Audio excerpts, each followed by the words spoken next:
¿Qué tal, gente de YouTube? Me tenéis en Twitch y demás, ¿vale? Hoy vamos a seguir con la conquista de la felicidad de Bertrand Russell, nuestro querido, odiado filósofo. Este era ¿de dónde era este macho? De Inglaterra, ¿vale? De Reino Unido, de UK. ¿Vale? Bueno. Vamos a seguir con la segunda parte, las causas de la felicidad, y vamos a darle al capítulo 15, que se titula Intereses no personales. Oh, it's no personal. Lo que me propongo considerar en este capítulo no son los grandes intereses en torno a los cuales se construye la vida de un hombre, sino esos intereses menores con que ocupa su tiempo libre y que le relajan de las tensiones de sus preocupaciones más serias. En la vida del hombre corriente, los temas que ocupan la mayor parte de sus pensamientos ansiosos y serios son su esposa y sus hijos, su trabajo y su situación económica. Aunque tenga aventuras amorosas extramatrimoniales, probablemente no le importan tanto como sus posibles efectos sobre su vida familiar. Los intereses que guardan relación con el trabajo no los consideraré por ahora como intereses no personales. Un hombre de ciencia, por ejemplo, tiene que mantenerse al corriente de las investigaciones que se hacen en su campo. Sus sentimientos hacia estas investigaciones poseen el calor y la intensidad propios de algo íntimamente relacionado con su carrera. Pero si lee sobre investigaciones en otra ciencia que no tenga relación con su especialidad, lo leerá con una actitud totalmente distinta, no profesional, con menos espíritu crítico, más desinteresadamente. Aunque tenga que usar el cerebro para seguir lo que se dice, esta lectura le sirve de relajación porque no está relacionada con sus responsabilidades. Si el libro le interesa, su interés es impersonal, en un sentido que no se puede aplicar a los libros que tratan de su especialidad. De estos intereses que se salen de las actividades principales de la vida es de lo que quiero hablar en el presente capítulo. Vamos, de los hobbies. Hobbies, ¿vale? Una de las fuentes de infelicidad, fatiga y tensión nerviosa es la incapacidad para interesarse por cosas que no tengan importancia práctica en la vida de uno. El resultado es que la mente consciente no descansa, siempre ocupada en un pequeño número de asuntos, cada uno de los cuales supone probablemente algo de ansiedad y cierto grado de preocupación. Esto, pues yo qué sé, es que como no, cualquier cosa que te interesa, por pequeña que sea, yo creo que es importante para ti, ¿no? Y por lo tanto tiene importancia práctica en tu vida. Por lo tanto, no entiendo cuáles son los intereses que no son prácticos para nosotros, ¿no? Si me interesa es porque considero yo que es práctico. El resultado es que la mente, excepto durante el sueño, nunca se le permite a la mente consciente quedar en barbecho para que los pensamientos subconscientes maduren poco a poco su sabiduría. Esto provoca excitabilidad, falta de sagacidad, irritabilidad y pérdida del sentido de la proporción. Madre mía, te mueres casi, ¿eh? Todo lo cual es, a la vez, causa y efecto de la fatiga. Cuanto más fatigado está uno, menos le interesan las cosas exteriores, y al disminuir el interés disminuye también el alivio que antes proporcionaban esas cosas, y uno se siente aún más cansado. Este círculo vicioso solo puede conducir al derrumbamiento nervioso. Los intereses exteriores resultan sosegantes porque no exigen ninguna acción. Tomar decisiones y realizar actos de voluntad son cosas muy fatigosas, sobre todo si hay que hacerlo con prisas y sin la ayuda del subconsciente. Tienen mucha razón los que dicen que las decisiones importantes hay que consultarlas con la almohada. Pero no solo durante el sueño pueden funcionar los procesos mentales subconscientes. También pueden funcionar mientras la mente consciente está ocupada en otra cosa. La persona capaz de olvidarse de su trabajo al terminar la jornada y no volverse a acordar hasta que empieza el día siguiente, seguramente hará su trabajo mucho mejor que el que sigue preocupando, el que se sigue preocupando durante las horas intermedias.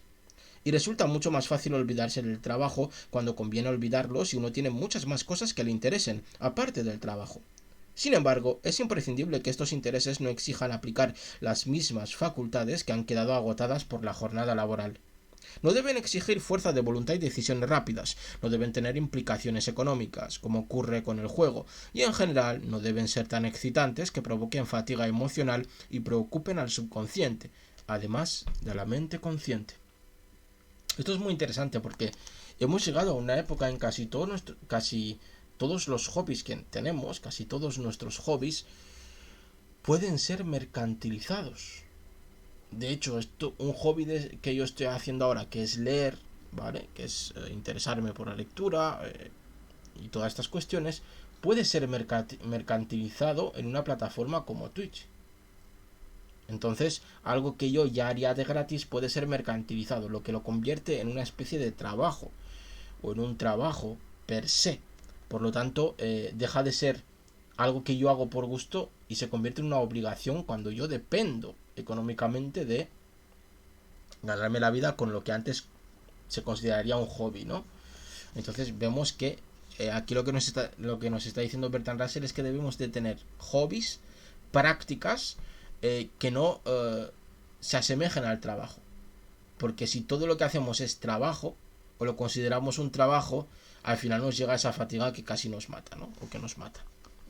Hay muchos entretenimientos que cumplen estas condiciones. Los espectáculos deportivos, el teatro, el golf, son irreprochables desde este punto de vista. Si uno es aficionado a los libros, la lectura no relacionada con su actividad profesional le resultará muy satisfactoria. Por muy importantes que sean nuestras preocupaciones, no hay que pensar en ellas durante todas las horas de vigilia. En este aspecto existe una gran diferencia entre hombres y mujeres. En general, a los hombres les resulta mucho más fácil olvidarse de su trabajo que a las mujeres. En el caso de mujeres cuyo trabajo es el hogar, esto es natural, ya que no cambian de sitio como los hombres que en cuanto salen de la oficina varían de humor. Pero si no me equivoco, las mujeres que trabajan fuera de casa son tan diferentes de los hombres en este aspecto como las que trabajan en casa. Les resulta muy difícil interesarse en algo que no tenga importancia práctica para ellas. Sus propósitos dirigen sus pensamientos y sus actividades y casi nunca se dejan absorber por un interés totalmente intrascendente. Naturalmente, no niego que existan excepciones, pero estoy hablando de lo que me parece la norma general. En un colegio femenino, por ejemplo, las profesoras, si no hay ningún hombre delante, siguen hablando de sus clases por la noche, mientras que en un colegio masculino esto no ocurre. A las mujeres les parece que esto demuestra que son más concienzudas que los hombres, pero no creo que a largo plazo esto mejore la calidad de su trabajo. Más bien tiende a producir cierta estrechez de miras que con mucha frecuencia conduce a una especie de fanatismo. Todos los intereses impersonales, aparte de su importancia como factor de relajación, tienen otras ventajas. Para empezar, ayudan a mantener el sentido de la proporción. Es muy fácil dejarse absorber por nuestros propios proyectos, nuestro círculo de relaciones, nuestro tipo de trabajo, hasta el punto de olvidar que todo ello constituye una parte mínima de la actividad humana total, y que a la mayor parte del mundo no le afecta nada lo que nosotros hacemos. Puede que se pregunten ustedes, ¿y por qué hay que acordarse de esto? Tengo varias respuestas. En primer lugar, es bueno tener una imagen del mundo tan completa como nos permitan nuestras actividades necesarias.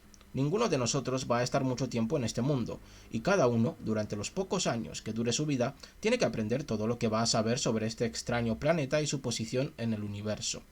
Desaprovechar las oportunidades de conocimiento, por imperfectas que sean, es como ir al teatro y no escuchar la obra. El mundo está lleno de cosas trágicas o cómicas, heroicas, extravagantes o sorprendentes, y los que no encuentran interés en el espectáculo están renunciando a uno de los privilegios que nos ofrece la vida. Por otra parte, el sentido de la proporción resulta muy útil y a veces muy consolador. Todos tenemos tendencia a excitarnos exageradamente, preocuparnos exageradamente, dejarnos impresionar exageradamente por la importancia del pequeño rincón del mundo en que vivimos y del pequeño espacio de tiempo comprendido entre nuestro nacimiento y nuestra muerte. Toda esta excitación y sobrevaloración de nuestra propia importancia no tiene nada de bueno. Es cierto que puede hacernos trabajar más, pero no nos hará trabajar mejor. Es preferible poco trabajo con buen resultado a mucho trabajo con mal resultado, aunque no piensen así los apóstoles de la vida hiperactiva. Los que se preocupan mucho por su trabajo están en constante peligro de caer en el fanatismo, que consiste básicamente en recordar una o dos cosas deseables, olvidándose de todas las demás, y suponer que cualquier daño incidental que se cause tratando de conseguir esas cosas carece de importancia. No existe mejor profiláctico contra este temperamento fanático que un concepto amplio de la vida humana y su posición en el universo. Puede parecer que estamos invocando un concepto demasiado grande para la ocasión, pero aparte de esta aplicación particular, es algo que tiene un gran valor por sí mismo. Uno de los defectos de la educación superior moderna es que se ha convertido en puro entrenamiento para adquirir ciertas habilidades y cada vez se preocupa menos de ensanchar la mente y el corazón mediante el examen imparcial del mundo. Aquí, fíjate, estoy de acuerdo con este señor. La mayoría de los procesos educativos, ¿no?, van dirigidas a que encuentres trabajo y no a que seas más listo, más inteligente. que tengas más sabiduría, que sepas más del mundo, ¿no? Sino que van dirigidas a que tengas competencias para el trabajo en cuestión al que vaya dirigida esa carrera, o ese estudio, o esa formación. Supongamos que estamos metidos en una campaña política y trabajamos con todas nuestras fuerzas por la victoria de nuestro partido. Hasta aquí, bien. Pero a lo largo de la campaña puede ocurrir que se presente alguna oportunidad de victoria que conlleve utilizar métodos calculados para fomentar el odio, la violencia y la desconfianza. Por ejemplo, se nos puede ocurrir que la mejor táctica para ganar sea insultar a una nación extranjera. Si nuestro alcance mental solo abarca el presente, o si hemos asimilado la doctrina de que lo único que importa es lo que se llama eficiencia, adoptaremos esos métodos tan turbios. Puede que gracias a ellos logremos nuestros propósitos inmediatos, pero las consecuencias a largo plazo pueden ser desastrosas. En cambio, si nuestro bagaje mental incluye las épocas pasadas de la humanidad, su lenta y parcial salida de la barbarie y la brevedad de toda su historia en comparación con los periodos astronómicos, si estas ideas han moldeado nuestros sentimientos habituales, nos daremos cuenta de que la batalla momentánea en que estamos empeñados no puede ser tan importante como para arriesgarse a dar un paso atrás, retrocediendo hacia las tinieblas de las que tan lentamente hemos ido saliendo. Es más, si salimos derrotados en nuestro objetivo inmediato, nos servirá de sostén ese mismo sentido de lo momentáneo que nos hizo rechazar el uso de métodos degradantes. Más allá de nuestras actividades inmediatas, tendremos objetivos a largo plazo, que irán cobrando forma poco a poco, en los que uno no será un individuo aislado, sino parte del gran ejército de los que han guiado a la humanidad hacia una existencia civilizada. A quien haya adoptado este modo de pensar no le abandonará nunca cierta felicidad de fondo, sea cual fuere su suerte personal. La vida se convertirá en una comunión con los grandes de todas las épocas, y la muerte personal no será más que un incidente sin importancia. Pues si Bertrand Russell ve la política de hoy, fliparía, le daría un patatús, porque esto es muy naif, ¿no? Muy inocente esto de que, no, si tengo la victoria a la mano, como utilizo métodos despectivos o desagradables, no la voy a conseguir. Esto no ocurre, ¿vale? Si yo tuviera poder para organizar la educación superior como yo creo que debería ser, procuraría sustituir las viejas religiones ortodoxas que atraen a muy pocos jóvenes y siempre a los menos inteligentes y más oscurantistas, ahí discrepo, por algo que tal vez no se podría llamar religión, ya que se trata simplemente de centrar la atención en hechos bien comprobados. Procuraría que los jóvenes adquirieran viva conciencia del pasado, que se hicieran plenamente conscientes de que el futuro de la humanidad será, casi con toda seguridad, incomparablemente más largo que su pasado, y que también adquirieran plena conciencia de lo minúsculo que es el planeta en que vivimos, y de que la vida en este planeta es solo un incidente pasajero. Y junto a estos hechos, que insisten en la insignificancia del individuo, les presentaría otro conjunto de hechos diseñados para grabar en la mente de los jóvenes la grandeza de que es capaz el individuo y el convencimiento de que en toda la profundidad del espacio estelar no se conoce nada que tenga tanto valor. Hace mucho tiempo, Spinoza escribió sobre la esclavitud y la libertad. Debido a su estilo y su lenguaje, sus ideas son de difícil acceso, salvo para los estudiantes de filosofía, pero lo que yo quiero decir se diferencia muy poco de lo que él dijo. Una persona que haya percibido lo que es la grandeza de alma, aunque sea temporal y brevemente, ya no puede ser feliz si se deja convertir en un ser mezquino, egoísta, atormentado por molestias triviales, con miedo a lo que pueda depararle el destino. La persona capaz de la grandeza de alma abrirá de par en par las ventanas de su mente, dejando que penetren libremente en ella los vientos de todas las partes del universo. Se verá a sí mismo, verá la vida y verá el mundo con toda la verdad que nuestras limitaciones humanas permitan. Dándose cuenta de la brevedad e insignificancia de la vida humana, comprenderá también que en las mentes individuales está concentrado todo lo valioso que existe en el universo conocido, y comprobará que aquel cuya mente es un espejo del mundo llega a ser, en cierto sentido, tan grande como el mundo. Experimentará una profunda alegría al emanciparse de los miedos que agobian al esclavo de las circunstancias, y seguirá siendo feliz en el fondo, a pesar de todas las vicisitudes de su vida exterior. Dejando estas elevadas especulaciones y volviendo a nuestro tema más inmediato, que es la importancia de los intereses no personales, hay otro aspecto que los convierte en una gran ayuda para lograr la felicidad. Hasta en las vidas más afortunadas hay momentos en que las cosas van mal. Pocos hombres, exceptuando los solteros, no se habrán peleado nunca con sus esposas. Pocos padres no habrán pasado momentos de gran angustia por las enfermedades de sus hijos. Pocos hombres de negocios se habrán librado de periodos de inseguridad económica. Pocos profesionales no habrán vivido épocas en que el fracaso los miraba a los ojos. En esas ocasiones, la capacidad de interesarse en algo sin relación con la causa de ansiedad representa una ventaja enorme. En esos momentos en que a pesar de la angustia no se puede hacer nada de inmediato, algunos juegan al ajedrez, otros leen novelas policíacas, otros se dedican a la astronomía popular y otros se consuelan leyendo acerca de las excavaciones en Ur, Caldea. Todos ellos hacen bien. En cambio, el que no hace nada para distraer la mente y permite que sus preocupaciones adquieran absoluto dominio sobre él, se porta como un insensato y pierde capacidad para afrontar sus problemas cuando llega el momento de actuar. Se puede aplicar una consideración similar a las desgracias irreparables, como la muerte de una persona muy querida. No conviene dejarse hundir en la pena. El dolor es inevitable y natural, pero hay que hacer todo lo posible por reducirlo al mínimo. Es puro sentimentalismo pretender extraer de la desgracia, como hacen algunos, hasta la última gota de sufrimiento. Naturalmente no niego que uno no pueda estar destrozado por la pena. Lo que digo es que hay que hacer lo posible para escapar de ese estado y buscar cualquier distracción, por trivial que sea, siempre que no sea nociva o degradante. Entre las que considero nocivas y degradantes están el alcohol y las drogas, cuyo propósito es destruir el pensamiento, al menos momentáneamente. Lo que hay que hacer no es destruir el pensamiento, sino encauzarlo por nuevos canales, o al menos por canales alejados de la desgracia actual. Esto es difícil de hacer si hasta ese momento la vida se ha concentrado en unos pocos intereses, y esos pocos están ahora sumergidos en la pena. Para soportar bien la desgracia, cuando se presenta conviene haber cultivado en tiempos más felices cierta variedad de intereses para que la mente pueda encontrar un refugio inalterado que le sugiera otras asociaciones y otras emociones diferentes de las que hacen tan insoportable el momento presente. Una persona con suficiente vitalidad y entusiasmo superará todas las desgracias porque después de cada golpe se manifestará un interés por la vida y el mundo que no puede estrecharse tanto como para que una pérdida resulte fatal. Dejarse derrotar por una pérdida, e incluso por varias, no es algo digno de admiración como prueba de sensibilidad, sino algo que habría que deplorar como un fallo de vitalidad. Todos nuestros seres queridos están a merced de la muerte, que puede golpear en cualquier momento a quienes más amamos. Por tanto, es necesario que no vivamos con esa estrecha intensidad que pone todo el sentido y el propósito de la vida a merced de un accidente. Por todas estas razones, el que aspira a la felicidad sabiendo lo que hace procurará adquirir unos cuantos intereses secundarios, además de los fundamentales sobre los que ha construido su vida. Pues se lee Ayusito Forever, madre mía, se lee esto, de la Bertrand Russell, La conquista de la felicidad. Es lo que estamos analizando y leyendo. Ay.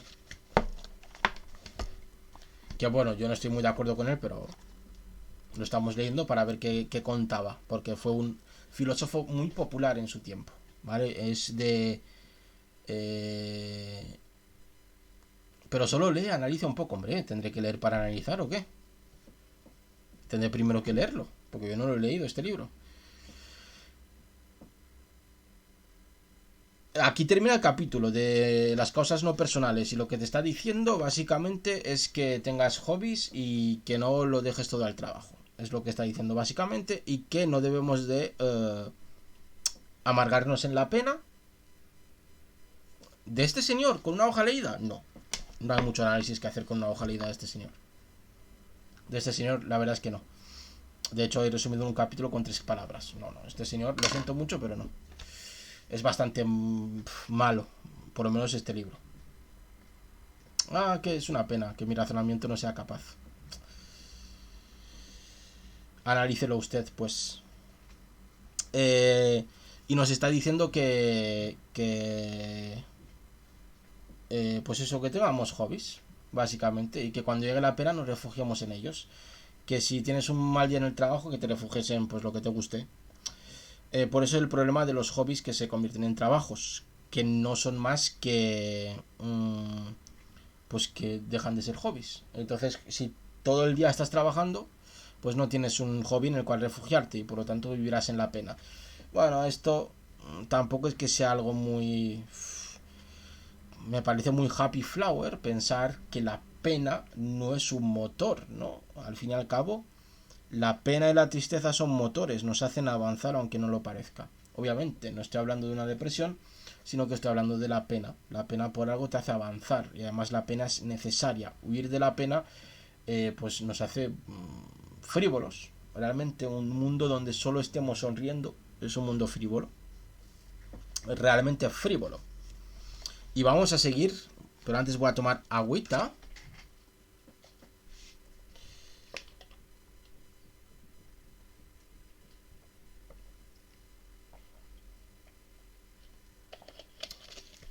Y vamos a seguir con el capítulo 16, que se titula Esfuerzo y resignación. Y empieza así. La doctrina del justo medio no es nada interesante. Recuerdo que yo, cuando era joven, la rechazaba con desprecio e indignación porque lo que yo admiraba entonces eran los extremismos heroicos. Sin embargo, la verdad no siempre es interesante y la gente cree muchas cosas solo porque son interesantes, aunque en realidad apenas haya evidencias a su favor. Pues con el justo medio pasa eso. Puede que sea una doctrina poco interesante, pero en muchísimos aspectos es verdadera. Vamos, que es un centrista de manual este señor, ¿no?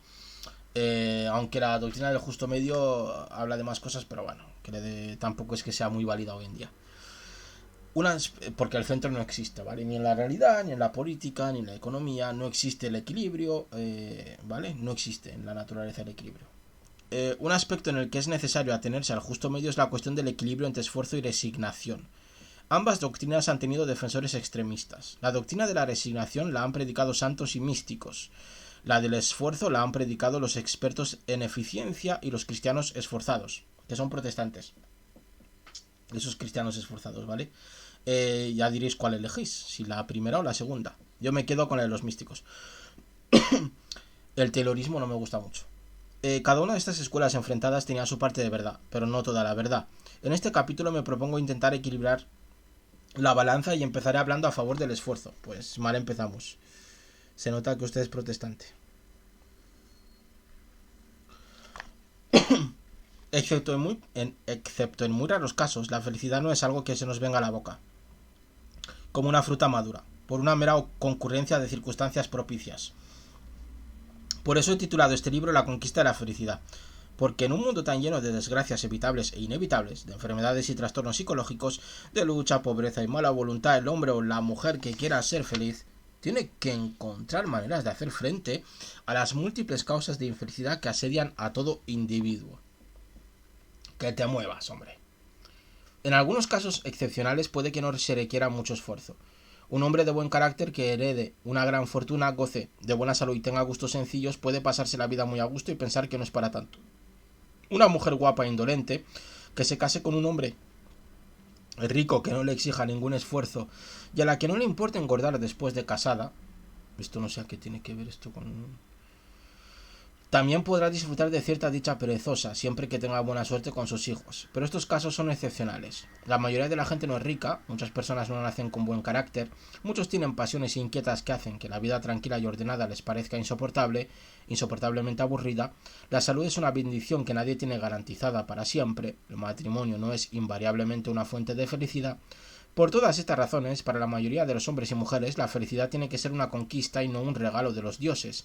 Y en esta conquista, el esfuerzo hacia afuera y hacia adentro desempeña un papel muy importante.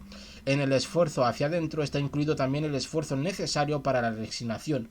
Así que, por el momento, consideremos solo el esfuerzo hacia afuera. Lo que te está diciendo este señor es que te esfuerces en todo lo que quieras conseguir. Ya hablo en anteriores capítulos, que los tenéis en el canal de YouTube, de lo importante que era hacer las cosas y que las cosas costasen, para que para nosotros tuviesen algún tipo de placer, ¿no? Algo más que placer, de satisfacción, esa es la palabra. Pero la verdad es que este señor sigue fallando. Las cosas sin esfuerzo son las que más valen, ¿vale? Cualquiera que te diga que hay que trabajar mucho para no sé qué, no sé cuántas, te está engañando. En el caso de cualquier persona, hombre o mujer, que tenga que trabajar para ganarse la vida, la necesidad de esforzarse en este aspecto es tan obvia que no hay ni que hablar de ella. Es cierto que un fakir indio puede ganarse la vida sin esfuerzo, con solo presentar un cuenco para que los creyentes echen limosnas, pero en los países occidentales las autoridades no ven con buenos ojos este método de obtener ingresos. ¿Veis? El Estado es un problema. Además, el clima lo hace menos agradable que en países más cálidos y secos. En invierno, desde luego, pocas personas son tan perezosas que prefieran no hacer nada al aire libre a trabajar en recintos calientes. Así pues, en Occidente, la resignación sola no es un buen camino para hacer fortuna. La mayoría de los habitantes de los países occidentales necesita para ser feliz algo más que cubrir sus necesidades básicas. Desean sentir que tienen éxito. En algunas profesiones, como por ejemplo la investigación científica, esta sensación está al alcance de personas que no ganan un gran sueldo, pero en la mayoría de las profesiones el éxito se mide por los ingresos. Y aquí tocamos un asunto en el que en la mayoría de los casos es conveniente algo de resignación, ya que en un mundo competitivo el éxito manifiesto solo es posible para una minoría.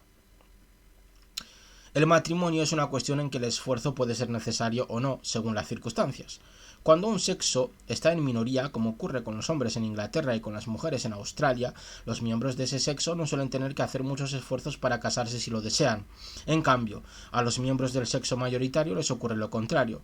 Basta con estudiar los anuncios de las revistas femeninas para darse cuenta de la cantidad de energía y pensamiento que gastan en este sentido las mujeres de los países en que son mayoría. Cuando son los hombres los que están en mayoría, suelen adoptar métodos más expeditivos, como la habilidad con el revólver. Esto es natural, ya que las poblaciones mayoritariamente masculinas suelen darse en las fronteras de la civilización. No sé qué harían los ingleses si una epidemia selectiva dejara en Inglaterra una mayoría de hombres. Puede que tuvieran que recuperar la galantería de épocas pasadas. Si queréis ver una película que no trata específicamente sobre esto, pero sí que trata sobre un mundo en el cual lleva 20 años sin hacer una persona, ¿vale? O por ahí, es Children of Men de Cuarón, creo que es, ¿vale? Es una buena película que habla de un mundo distópico, pues donde llevaban 20 años sin hacer una persona. Harto interesante. La cantidad de esfuerzo que requiere la buena crianza de los hijos es tan evidente que no creo que nadie la niegue. Los países que creen en la resignación y en el mal llamado concepto espiritual de la vida son países con una gran mortalidad infantil, como si una cosa tuviese que ver con la otra, pero bueno. La medicina, la higiene, la asepsia, la dieta sana son cosas que no se consiguen sin preocupaciones mundanas. Requieren energía e inteligencia aplicadas al entorno material. Los que creen que la materia es una ilusión pueden pensar lo mismo de la suciedad y con ello causar la muerte a sus hijos. Hablando en términos más generales, se podría decir que es normal y legítimo que toda persona cuyos deseos naturales no estén atrofiados aspire a algún tipo de poder. El tipo de poder que desea cada uno depende de sus pasiones predominantes. Unos desean poder sobre las acciones de los demás, otros desean poder sobre sus pensamientos y otros sobre sus emociones. Algunos desean cambiar el entorno material, otros desean la sensación de poder que se deriva de la superioridad intelectual. Toda clase de trabajo público conlleva el deseo de algún tipo de poder, a menos que se haga pensando únicamente en hacerse rico mediante la corrupción. El hombre que actúa movido por el puro sufrimiento altruista que le provoca el espectáculo de la miseria humana, si dicho sufrimiento es genuino, deseará poder para aliviar la miseria. Las únicas personas totalmente indiferentes al poder son las que sienten completa indiferencia hacia el prójimo. Así pues, hay que aceptar que desear alguna forma de poder es algo natural en las personas capaces de formar parte de una comunidad sana. Y todo deseo de poder conlleva, mientras no se frustre, una forma correspondiente de esfuerzo. Para la mentalidad occidental esta conclusión puede parecer una perogrullada, pero no son pocos los occidentales que coquetean con lo que se llama la sabiduría de Oriente, precisamente cuando Oriente la está abandonando. Es posible que a ellos les parezca discutible lo que decimos, y si es así, valía la pena decirlo. Esto es falso, vemos como Occidente, como Oriente de hecho no ha abandonado su filosofía, sino que es Occidente la que ha abandonado las filosofías religiosas, pseudo-religiosas. Sin embargo, la resignación también desempeña un papel en la conquista de la felicidad y es un papel tan imprescindible como el del esfuerzo. El sabio, aunque no se quede parado ante las desgracias evitables, no malgastará tiempo ni emociones con las inevitables e incluso aguantará algunas de las evitables si para evitarlas se necesita un tiempo y una energía que él prefiere dedicar a fines más importantes. Mucha gente se impacienta o se enfurece ante el más mínimo contratiempo y de este modo malgasta una gran cantidad de energía que podría emplear en cosas más útiles. Incluso cuando uno está embarcado en asuntos verdaderamente importantes, no es prudente comprometerse emocionalmente hasta el punto de que la sola idea de un posible fracaso se convierta en una constante amenaza para la paz mental. El cristianismo predicaba el sometimiento a la voluntad de Dios, y hasta los que no acepten esta terminología deberían tener presente algo parecido en todas sus actividades. La eficiencia en una tarea práctica no es proporcional a la emoción que ponemos en ella.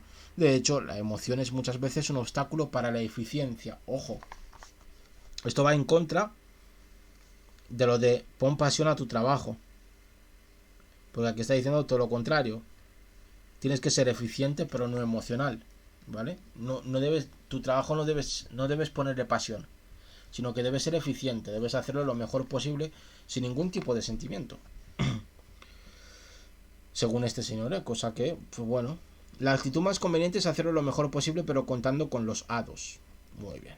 Existen dos clases de resignación, una se basa en la desesperación y la otra en una esperanza inalcanzable.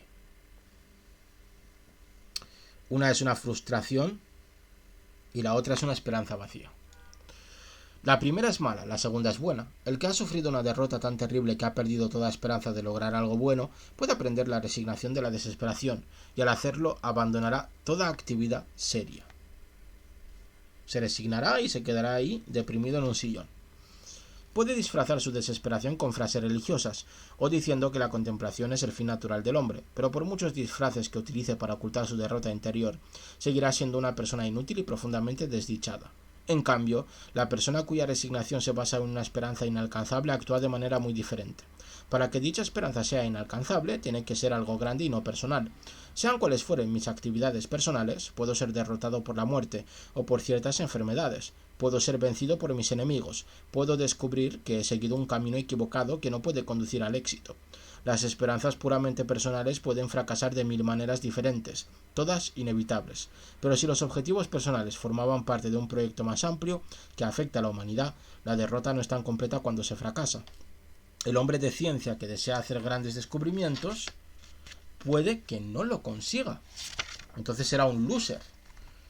O puede que tenga que dejar su trabajo a causa de un golpe en la cabeza. Pero si su mayor deseo es el progreso de la ciencia y no solo su contribución personal a dicho objetivo, no sentirá la misma desesperación que sentiría un hombre cuyas investigaciones tuvieran motivos puramente egoístas.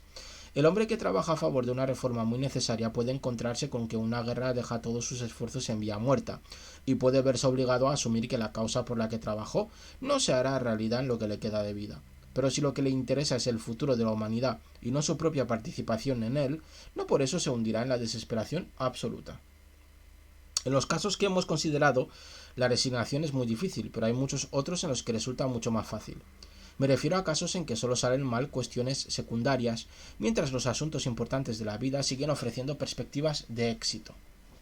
Por ejemplo, un hombre que esté trabajando en un proyecto importante y se deja distraer por sus problemas matrimoniales porque le falla el tipo adecuado de resignación. Si su trabajo es verdaderamente absorbente, debería considerar estos problemas circunstanciales como se considera un día de lluvia, es decir, como una molestia por la que sería de tontos armar un alboroto. Hay personas que son incapaces de sobrellevar con paciencia los pequeños contratiempos que constituyen, si se lo permitimos, una parte muy grande de la vida. Se enfurecen cuando pierden un tren, sufren ataques de rabia si la comida está mal cocinada.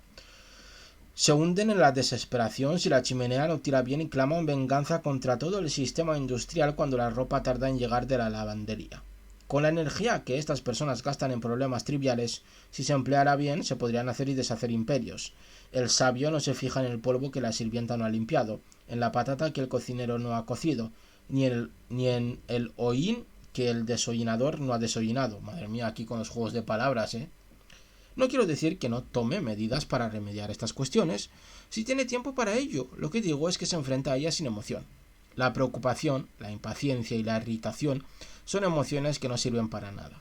Los que las sienten con mucha fuerza pueden decir que son incapaces de dominarlas, y no estoy seguro de que se puedan dominar si no es con esa resignación fundamental de que hablábamos antes. Ese mismo tipo de concentración en grandes proyectos no personales que permiten sobrellevar el fracaso personal en el trabajo o los problemas de un matrimonio desdichado sirve también para ser paciente cuando perdemos un tren o se nos cae el paraguas en el barro. Si uno tiene un carácter irritable, no creo que pueda curarse de ningún otro modo. El que ha conseguido liberarse de la tiranía de las preocupaciones descubre que la vida es mucho más alegre que cuando estaba perpetuamente irritado. Las idiosincrasias personales de sus conocidos, que antes les sacaban de quicio, ahora parecen simplemente graciosas. Si fulano está contando por 347 veces la anécdota del obispo de la Tierra del Fuego, se divertirá tomando nota de la cifra y no intentará en vano acallarle con una anécdota propia. Si se le rompe el cordón del zapato justo cuando tiene que correr para tomar el tren de la mañana, pensará, después de soltar los tacos pertinentes, que el incidente en cuestión no tiene demasiada importancia en la historia del cosmos. Si un vecino pesado le interrumpe cuando está a punto de proponerle matrimonio a una chica, pensará que a toda la humanidad le han ocurrido desastres semejantes, exceptuando a Adán, e incluso él tuvo sus problemas. No hay límites a lo que se puede hacer para consolarse de los pequeños contratiempos mediante extrañas analogías y curiosos paralelismos. Yo creo que toda persona civilizada, hombre o mujer, tiene una imagen de sí misma y se molesta cuando ocurre algo que parece estropear esa imagen. El mejor remedio consiste en no tener una sola imagen, sino toda una galería, y seleccionar la más adecuada para el incidente en cuestión. Si algunos de los retratos son un poco ridículos, tanto mejor. No es prudente verse todo el tiempo como un héroe de tragedia clásica. Tampoco recomiendo que uno se vea siempre a sí mismo como un payaso de comedia, porque los que hacen esto resultan aún más irritantes. Se necesita un poco de tacto para elegir un papel adecuado a la situación. Por supuesto, si uno es capaz de olvidarse de sí mismo y no representar ningún papel, me parece admirable. Pero si estamos acostumbrados a representar papeles, más vale hacerse un repertorio para así evitar la monotonía.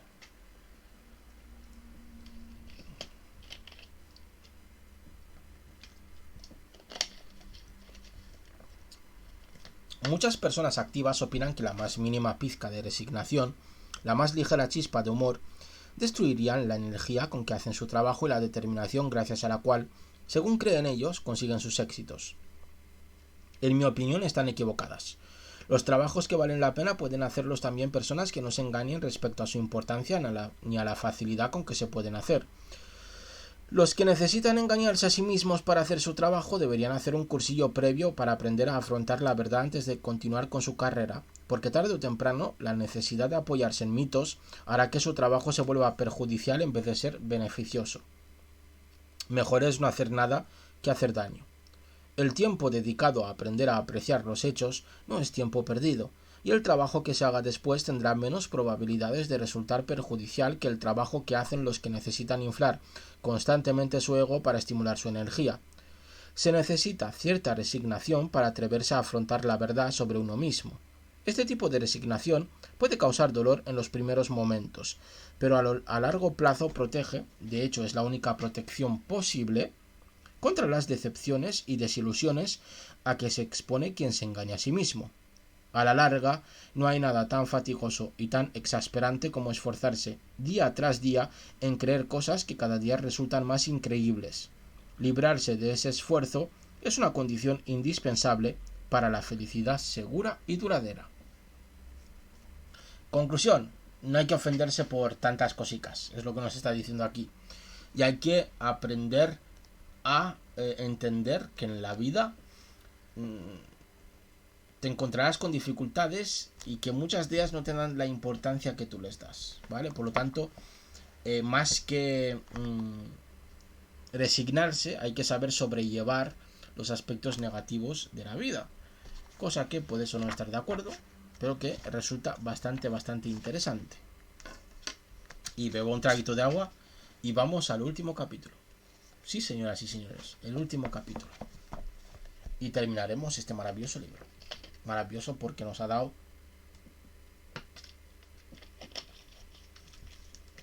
un entretenimiento guapo, por lo que hemos odiado a este señor, ¿no? Vamos allá. Capítulo 17, de la segunda parte, de las causas de la felicidad. Se titula El hombre feliz.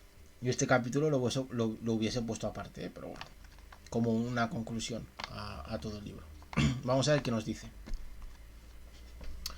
La felicidad, esto es evidente, depende en parte de circunstancias externas y en parte de uno mismo. En este libro nos hemos ocupado de la parte que depende de uno mismo, y hemos llegado a la conclusión de que en lo referente a esta parte, la receta de la felicidad es muy sencilla. Muchos opinan, y entre ellos creo que debemos incluir al señor Cratch, de quien hablamos en el capítulo 2, que la felicidad es imposible sin creencias más o menos religiosas. Muchas personas que son desdichadas creen que sus pesares tienen causas complicadas y sumamente intelectualizadas. Yo no creo que esas cosas sean auténticas causas de felicidad ni de infelicidad. Creo que son solo síntomas. Por regla general, la persona desgraciada tiende a adoptar un credo desgraciado y la persona feliz adopta un credo feliz. Cada uno atribuye su felicidad o su desdicha a sus creencias cuando ocurre justamente al revés.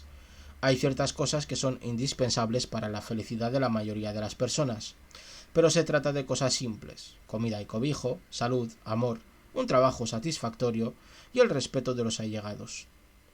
Para algunas personas también es imprescindible tener hijos. Cuando faltan estas cosas, solo las personas excepcionales pueden alcanzar la felicidad. Pero si se tienen o se pueden obtener mediante un esfuerzo bien dirigido, el que sigue siendo desgraciado es porque padece algún desajuste psicológico que, si es muy grave, puede requerir los servicios de un psiquiatra.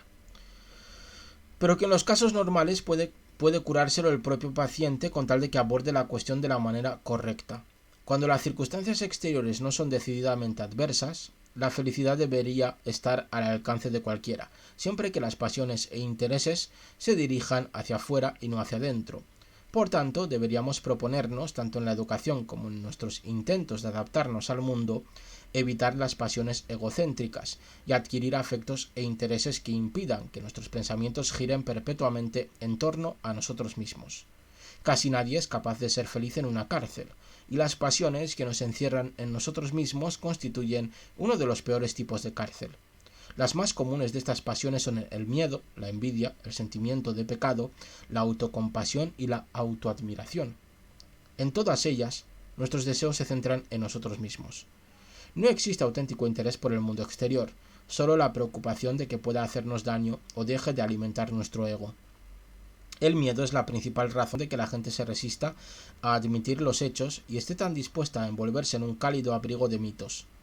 Pero las espinas desgarran el abrigo, y por los desgarrones penetran ráfagas de viento frío, y el que se había acostumbrado a estar abrigado sufre mucho más que el que se ha endurecido habituándose al frío.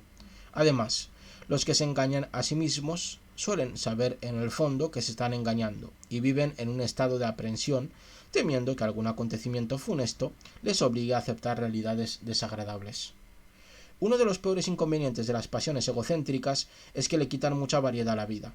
Es cierto que al que solo se ama a sí mismo no se le puede acusar de promiscuidad en sus afectos, pero al final está condenado a sufrir un aburrimiento insoportable por la invariable monotonía del objeto de su devoción. El que sufre por el sentimiento de pecado padece una variedad particular de narcisismo. En todo el vasto universo, lo único que le parece de capital importancia es que él debería ser virtuoso. Un grave defecto de ciertas formas de religión tradicional es que han fomentado este tipo concreto de absorción en uno mismo. El hombre feliz es el que vive objetivamente, el que es libre en sus afectos y tiene amplios intereses, el que se asegura la felicidad por medio de estos intereses y afectos que a su vez le convierten a él en objeto del interés y el afecto de otros muchos. Que otros te quieran es una causa importante de felicidad, pero el cariño no se concede a quien más lo pide. Hablando en general, recibe cariño el que lo da, pero es inútil intentar darlo de manera calculada, como quien presta dinero con interés, porque un afecto calculado no es auténtico, y el receptor no lo siente como tal. ¿Qué puede hacer un hombre que es desdichado porque está encerrado en sí mismo? Mientras siga pensando en las causas de su desdicha, seguirá estando concentrado en sí mismo, y no podrá salir del círculo vicioso. Si quiere salir, tendrá que hacerlo mediante intereses auténticos, no mediante intereses simulados, que se adoptan solo como medicina. Aunque esto es verdaderamente difícil, es mucho lo que se puede hacer si uno ha diagnosticado correctamente su problema. Si el problema se debe, por ejemplo, al sentimiento de pecado, consciente o inconsciente, lo primero es convencer a la mente consciente de que no hay ningún motivo para sentirse pecador. Y a continuación, utilizando la técnica que hemos comentado en anteriores capítulos, implantar esta convicción racional en la mente subconsciente, manteniéndose mientras tanto ocupado con alguna actividad más o menos neutra. Si consigue disipar el sentimiento de pecado, es posible que surjan espontáneamente intereses verdaderamente objetivos. Si el problema es la autocompasión, puede aplicarle el mismo tratamiento, después de haberse convencido de que su caso no es tan extraordinariamente desgraciado. Si el problema es el miedo, puede practicar ejercicios para adquirir valor. El valor en la guerra está reconocido desde tiempos inmemoriales como una virtud importante, y gran parte de la formación de los niños y los jóvenes se ha dedicado a moldear un tipo de carácter capaz de entrar en combate sin miedo.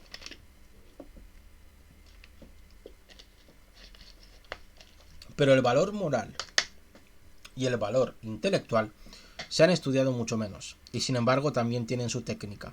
Oblíguese a reconocer cada día al menos una verdad dolorosa. Comprobará que es tan útil como la buena acción diaria de los Boy Scouts. Aprenda a sentir que la vida valdría la pena vivirla aunque usted no fuera, como desde luego es, incomparablemente superior a todos sus amigos en virtudes e inteligencia. Los ejercicios de este tipo, practicados durante varios años, le permitirán por fin admitir hechos sin acobardarse, y de este modo le liberarán del dominio del miedo en muchísimas circunstancias. Esto es como meditar, pero de una manera racional, ¿no? Está racionalizando la meditación, cosa que es imposible. Por lo tanto, mucho habla de objetividad este señor, pero al final nos propone una especie de meditación subjetiva, ¿no? La cuestión de qué intereses objetivos surgirán en nosotros cuando hayamos vencido la enfermedad del egocentrismo hay que dejarla al funcionamiento espontáneo de nuestro carácter y a las circunstancias externas. No hay que decirse de antemano: yo sería feliz si pudiera dedicarme a coleccionar sellos, y ponerse de inmediato a coleccionarlos, porque puede ocurrir que la colección de sellos no nos resulte nada interesante. Solo puede sernos útil lo que verdaderamente nos interesa, pero podemos estar seguros de que encontraremos intereses objetivos en cuanto hayamos aprendido a no vivir inmersos en nosotros mismos. ¿Vale? No hay que hacer... hay que conocerse a uno mismo para después aplicar lo que conocemos de nosotros mismos al exterior, ¿no? Al mundo exterior, a la exterioridad. Es lo que dice este señor, ¿no? Más o menos como que está muy bien amarse a uno mismo siempre y cuando ese amor lo puedas exteriorizar y no quedártelo solo para ti. La vida feliz es en muy gran medida lo mismo que la buena vida. Esto hay muchos neoconservadores de hoy en día que utilizan este concepto de la buena vida para intentar crear un concepto político que represente los aspectos mejores de la vida y cómo los partidos conservadores deberían de defender ese concepto de la buena vida, ¿no? Los moralistas profesionales insisten mucho en la abnegación y se equivocan al insistir en eso. La abnegación deliberada le deja a uno absorto en sí mismo, intensamente consciente de lo que ha sacrificado. Como consecuencia, muchas veces fracasa en su objetivo inmediato y casi siempre en su propósito último. Lo que se necesita no es abnegación, sino ese modo de dirigir el interés hacia afuera que conduce de manera espontánea y natural a los mismos actos que una persona absorta en la consecución de su propia virtud solo podría realizar por medio de la abnegación consciente. He escrito este libro como hedonista, es decir, como alguien que considera que la felicidad es el bien, pero los actos recomendados desde el punto de vista del hedonista son, en general, los mismos que recomendaría un moralista sensato. Esto es importante porque aquí nos refleja su punto de vista.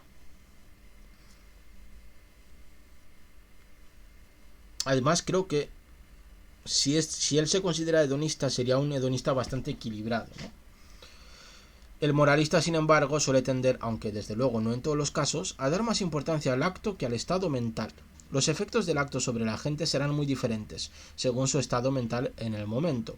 Si vemos un niño que se ahoga y lo salvamos obedeciendo un impulso directo de ayudar, no habremos perdido nada desde el punto de vista moral. En cambio, si nos decimos: es una virtud ayudar a los que están en apuros y yo quiero ser virtuoso, por tanto debo salvar a ese niño, seremos peores después de salvarlo que antes de hacerlo. Lo que se aplica a este caso extremo se puede aplicar a otros muchos casos menos obvios. En este caso seremos más, ¿cómo se llama? Más...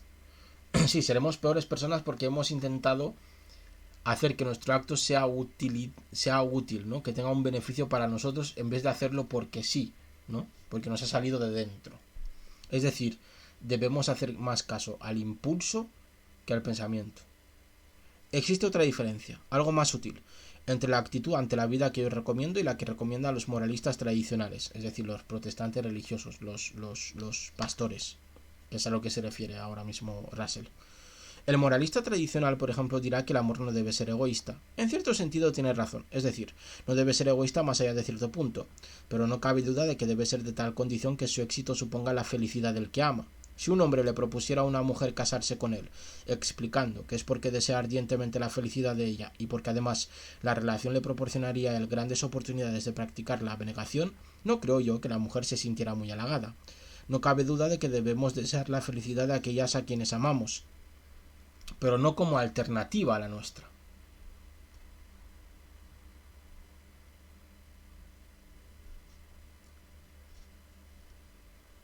Muchas gracias, cosas de Carmen, muchas gracias por los ánimos. Pues yo acabo directo y te dejaré también mi follow. Muchas gracias por el apoyo. Y ahora terminamos con este maravilloso libro. Ahí... Oh, ha salido la carita, madre mía. Hacía mucho que no veía la carita esa. Muchas gracias por el apoyo. De hecho, toda la antítesis entre uno mismo y el resto del mundo implícita en la doctrina de la abnegación desaparece en cuanto sentimos auténtico interés por personas o cosas distintas de nosotros mismos. Por medio de estos intereses, uno se llega a sentir parte del río de la vida, no una entidad dura y aparte, como una bola de billar que no mantiene con sus semejantes ninguna relación aparte de la colisión. Toda infelicidad se basa en algún tipo de desintegración o falta de integración. Hay desintegración en el yo cuando falla la coordinación entre la mente consciente y la subconsciente. Es muy freudiano este tipo. Bueno, más junguiano, pero bueno. Hay falta de integración entre el yo y la sociedad cuando los dos no están unidos por la fuerza de intereses y afectos objetivos. El hombre feliz es el que no sufre ninguno de estos dos fallos de unidad. Aquel cuya personalidad no está escindida contra sí misma ni enfrentada al mundo.